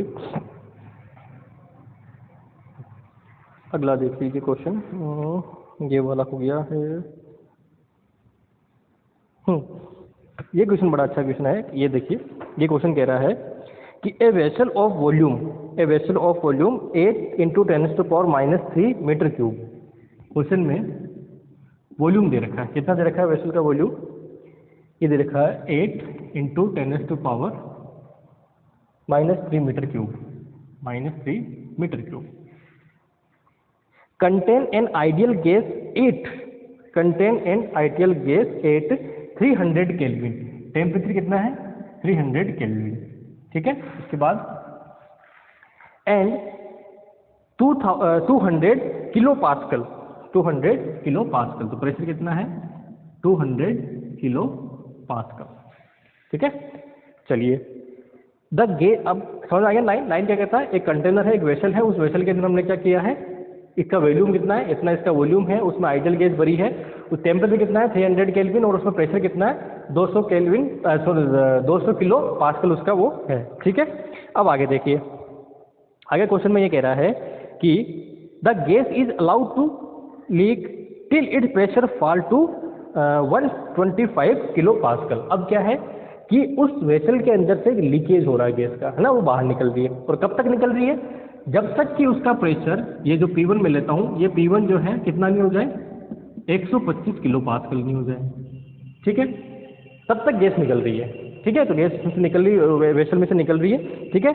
calculate the amount of gas leakage, assume that the temperature remain constant. अब टेम्परेचर को कांस्टेंट रखते हुए, तो टेम्परेचर भी कांस्टेंट है और अपने पास क्या है भाई, टेम्परेचर भी कांस्टेंट है, वॉल्यूम भी कांस्टेंट, कंटेनर की जो वो है वो साइज थोड़ी चेंज हो रही है, वो नहीं हो रही, उसमें से गैस लीकेज हो रही है, लीकेज होके कितना प्रेशर हो जाएगा, इतना प्रेशर हो जाए तब तक लीकेज होनी चाहिए, तो उसमें से गैस निकल रही है ना, तो जो निकलने वाली गैस है वो कितनी होगी वो मुझे फाइंड आउट करना है, ठीक है। तो किससे फाइंड आउट करेंगे, तो अब आप देखिए फॉर्मूला क्या होता है, PV बराबर nRT, यही फॉर्मूला होता है, ठीक है। ये मेरा कॉन्स्टेंट है, ये कॉन्स्टेंट है, ये कॉन्स्टेंट है, और ये मुझे गिवन है कि ये चेंज हो रहा है, ठीक है। इसके चेंज होने की वजह से क्या चेंज होगा, n चेंज होगा। तो इसका मतलब क्या हुआ कि इसके लिए पहले तो मोल कितने थे N1 थे, अब मोल कितने हो जाएंगे N2 हो जाएंगे, ठीक है। कितने मोल हो जाएंगे N2 हो जाएंगे। तो पूछा क्या है, कितनी गैस निकल जाएगी, इसका मतलब N2 माइनस N1, भाई यही होगा ना, कितनी गैस निकल जाएगी, तो वो क्या होगी delta N equal to N2 minus N1, ठीक है। अच्छा बड़ा कौन सा होगा, तो उसको कर लेते हैं N1 माइनस N2, है ना, बड़े में छोटे को माइनस करेंगे तो N1 माइनस N2, क्योंकि बाद में गैस निकल जाएगी तो कम बचेगी, तो मोल कम होंगे ना, तो इसका मतलब बड़े में छोटे को हमने माइनस कर लिया, ठीक है। अब इस फॉर्मूले के अकॉर्डिंग क्या होगा, N1 माइनस N2 निकालोगे, तो वहां से देखो PV बराबर nRT के अकॉर्डिंग N इक्वल टू कितना हुआ, वो हुआ PV अपॉन RT, कितना हुआ CV अपॉन RT1, ठीक है। तो यहाँ से आप देखोगे तो क्या हो जाएगा, क्योंकि ये हो जाएगा P1V है ना upon RT minus P2V upon RT, ठीक है। अब आगे इसको कैसे लिख सकता हूँ, क्योंकि बाकी सब तो कांस्टेंट है तो इसको ऐसे भी लिखा जा सकता है, ठीक है। सारी वैल्यू रख दीजिए, आंसर निकाल दीजिए। तो कितना हो जाएगा 200 माइनस 125, ठीक है, इंटू किलो में है तो 10⁻3, ये पास्कल में चल रहा है ना, तो जिसमें है उसमें अपन आंसर निकाल देंगे। उसके बाद V कितना दे रखा है 8 इंटू 10⁻3, ये जो न्यूटन पर मीटर होता है ना स्क्वायर, इसको ही पास्कल बोलते हैं, ये भी दिमाग में रखना। न्यूटन पर मीटर स्क्वायर को क्या बोलते हैं, पास्कल बोलते हैं, ठीक है। इसलिए इसमें हमने कोई चेंजेस नहीं किया, ये न्यूटन पर मीटर स्क्वायर में ही है, वो पास्कल लिखने का मतलब यही होता है, ये दिमाग में रखना है ना, ये कहीं गड़बड़ मत कर देना इस चीज़ को। चलिए नेक्स्ट, डिवाइडेड बाय इसकी वैल्यू कितनी होती है 8.3 इंटू टेम्परेचर कितना है केल्विन में लिखना होता है। और हमेशा ध्यान रखना, जब भी कैलकुलेशन करो टेम्परेचर ऑलवेज केल्विन में आएगा यहाँ पे, जब भी करोगे तो क्योंकि केल्विन MKS में है, केल्विन क्या MKS, डिग्री सेल्सियस MKS में नहीं है, ठीक है। अब इस पूरे को सोल्व कर लेना, फाइनल आंसर में लिख देता हूँ। इसका जो फाइनल आंसर आपको मिलने वाला है वो मिलेगा 0.24 मोल, ठीक है। तो इसका मतलब क्या हुआ, इसका मतलब ये हुआ कि जब इसे कितनी गैस निकल जाएगी उसमें से 0.24 मोल जो है वो गैस निकल जाएगी उसमें से, ठीक है। तो इस तरह के क्वेश्चंस को आप थोड़ा सा अच्छे से समझे, इसको समझ के थोड़ा दिमाग लगा करें, क्योंकि देखो ये लैंग्वेज वाले क्वेश्चन जो है ना इस तरह के, अब देखो अब करने के बाद तो बड़ा इजी लगता है, लेकिन इस क्वेश्चन को पढ़ते ही अब आप जैसे ना, मैं वीडियो को पॉज कर देना, पॉज करके और क्वेश्चन को पहले मैं जैसे बोल रहा हूँ ना उसको सुनना, सुन के देखना आपको क्लिक करता है, दिमाग में नहीं करता तो अभी पहली बार में नहीं करेगा, क्योंकि हमारी आदत नहीं है ऐसे क्वेश्चन करने की, ठीक है। तो दिमाग में रखें, इस तरह के क्वेश्चन को करते टाइम ये दिमाग में रखना है भाई, ये पास्कल का मतलब क्या है, ये ऑलवेज पास्कल का मतलब न्यूटन पर मीटर स्क्वायर में तो चेंज करने की जरूरत नहीं है। अगर ये ATM में दे रखा होगा, इस क्वेश्चन में मान लीजिए ATM में दे रखा हो तो अपने को चेंज करना पड़ता, फिर इसको डायरेक्टली ऐसा नहीं रख सकते थे फिर अपन, है ना, ठीक है। क्योंकि इसमें क्या बाकी वैल्यू किसमें चल रही है, वो मीटर पर सेकंड वो चल रही है, लेकिन जहाँ कंपैरिजन वाला है वहाँ ATM में आराम से निकाल सकते, कोई समस्या नहीं, क्योंकि ATM से ATM ऑलवेज चेंज, भाई ATM में आंसर आ रहा है, ATM में सोल्यूशन दे रखा है तो कोई समस्या नहीं है वहाँ पे, ठीक है। चलिए आगे देखते हैं क्वेश्चन कुछ, ये वाला देखिए,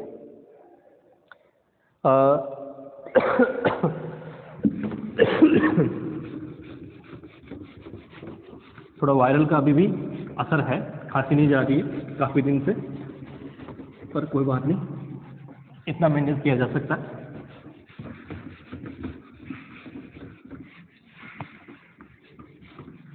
चलिए नेक्स्ट क्वेश्चन देख लेते हैं। नेक्स्ट है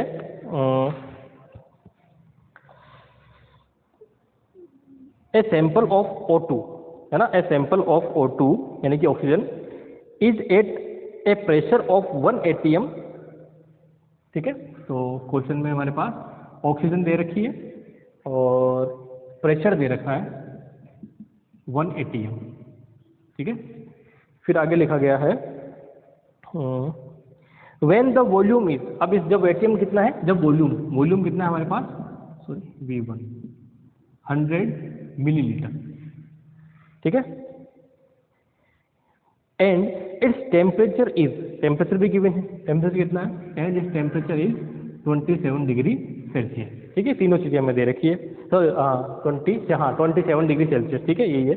फिर है what will be the temperature of the gas if the pressure become 2 atm and volume remain, ठीक है। ये कह रहा है कि प्रेशर कितना होगा जब वॉल्यूम रिमेन कांस्टेंट, है ना, तो वॉल्यूम कितना दे रहा है, यही दे रहा है, ठीक है। और टेम्परेचर कितना हो रहा है, टेम्परेचर हमारे पास हो रहा है, सर उल्टा लिख दिया, what is the temperature, what is the temperature, तो what is the temperature when the pressure become 2 atm, pressure become 2 atm and volume 100 milli, तो इसका मतलब वॉल्यूम क्या है, कांस्टेंट, वॉल्यूम क्या है, कांस्टेंट। वॉल्यूम कांस्टेंट है तो कौन सा फॉर्मूला लगेगा, ठीक है, उस फॉर्मूले पे चल जाएगा, क्या होता है P1 upon T1 is equal to P2 upon T2, ठीक है। कर लीजिए इसे सॉल्व, गेउस का नियम है ना, उसी से चलेंगे। अब इसके अकॉर्डिंग क्या हो जाएगा, इसके अकॉर्डिंग सॉल्यूशन करेंगे, क्या सॉल्यूशन हो जाएगा, तो आपके पास आपको क्या चाहिए, T2 चाहिए, तो T2 is equal to P1, sorry उल्टा T2 है ना, इधर जाएगा तो P2 upon P1 into T1, P2 कितना है 2 ATM। अब इसमें मैं क्यों चेंजेस नहीं करा, क्योंकि ATM से ATM अपने आप ही कैंसिल आउट हो जाएगा, तो चेंज कर लूँगा तो भी क्या होगा, इसके पास +5 रखूँगा तो अपने आप एक दूसरे से कैंसिल आउट हो जाएंगे।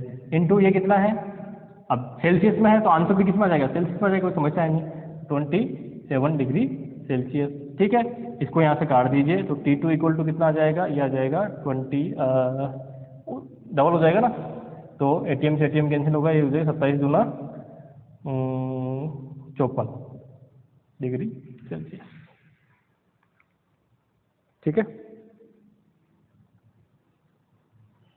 अच्छा एक गलती, सॉरी, अच्छा एक दिमाग में आप रखना, ये जो है ना ये कभी भी सेल्सियस में सोल्व नहीं होगा, मैं थोड़ी गलती कर बैठा, मैंने आपको पहले ही कहा था हमेशा केल्विन में सोल्व होगा ना, इसको केल्विन में जरूर बदल लेना, ये तो गड़बड़ हो जाएगी, मैंने अभी गड़बड़ कर दी है। ठीक है, इसको ऑलवेज किस में कन्वर्ट करना है, ये केल्विन में कन्वर्ट करके ही करना है, वरना आप गड़बड़ कर जाओगे। ठीक है, ये बहुत बड़ी मिस्टेक आपसे हो सकती है जैसे मैंने करी है ना। क्या है कि ऑलवेज जब भी हम कैलकुलेशन करेंगे वो चाहे कोई सा भी हो, अभी जैसे अब हम कार्नो इंजन के बारे में पढ़ेंगे या किसी भी चीज़ के बारे में पढ़ेंगे तो ऑलवेज कैलकुलेशन किस में हो रही है, केल्विन में हो रही है हमारी। ठीक है, तो केल्विन में होगी वैल्यू। ठीक है, केल्विन में होगी तो इसका मतलब क्या है, ये बन जाएगा आपके पास 600 केल्विन, और 600 केल्विन को फिर डिग्री सेल्सियस में आप आंसर अगर दे रखा तो ठीक है, नहीं तो आप डिग्री सेल्सियस में बदल सकते हो। अगर डिग्री सेल्सियस में तो वो किस में हो जाएगा, डिग्री सेल्सियस में बदलने का मतलब इसमें 273 माइनस कर लो, जैसे 273 माइनस करोगे कितना हो जाएगा 327 डिग्री सेल्सियस। अब वहाँ कितना आ रहा था, वहाँ 54 डिग्री सेल्सियस आ रहा था, तो वो गलती हो गई थी अपने से। ठीक है, तो दिमाग में रखें जब भी इसके कोई भी न्यूमेरिकल क्वेश्चन करेंगे तो उसमें हमेशा आप किस में यूज़ करोगे, केल्विन का जो है वो यूज़ करके सोल्यूशन करोगे, चाहे कोई सा भी थर्मोडायनेमिक्स का क्वेश्चन कर रहे हो आप। ठीक है, अब आगे जब हम कार्नो इंजन पढ़ेंगे ना तो वहाँ पे भी आपको दिया होगा 27 डिग्री सेल्सियस और 127 डिग्री सेल्सियस के बीच में कोई कार्नो इंजन काम कर रहा है तो उसके लिए दक्षता निकालो, तो अपन वहाँ पे भी क्या करेंगे, हालांकि वहाँ पे रेशियो है लेकिन रेशियो हमेशा किस में लेंगे, केल्विन में ही लेंगे, ये आप थोड़ा सा दिमाग में रखेंगे। ठीक है, ये छोटी सी गलती हो गई थी, ये गलती बहुत छोटी सी नहीं बहुत बड़ी गलती है, क्योंकि क्वेश्चन आते हुए भी आप गलत कर जाओगे इस तरह के मिस्टेक होने पर। ठीक है, तो ये लिख लो इसके अंदर एक लाइन कि न्यूमेरिकल में ऑलवेज टेम्परेचर को केल्विन में लेना है। ठीक है, हमेशा टेम्परेचर किस में लेना है, केल्विन में लेना है। ठीक है, यही दिक्कत होगी, बाकी कोई समस्या, क्योंकि वो तो बाकी सब तो आपस में कैंसिल आउट हो रहे हैं, है ना, और जहाँ पे प्रेशर का डिफरेंस आ रहा है और जहाँ पे आप न्यूमेरिकल कैलकुलेशन कर रहे हैं, है ना, वहाँ पे उसको ATM को जो है किस में बदलोगे आप, पास्कल यानी कि न्यूटन पर मीटर स्क्वायर में बदलोगे। ठीक है, तो कुल मिला के जो है मेरे हिसाब से लगभग सारी चीज़ें कवर मैंने कर दी है इसके अंदर और कुछ एग्जाम्पल्स बचते हैं नहीं, क्योंकि बाकी मैं आपको उसमें करवाऊंगा इसे जो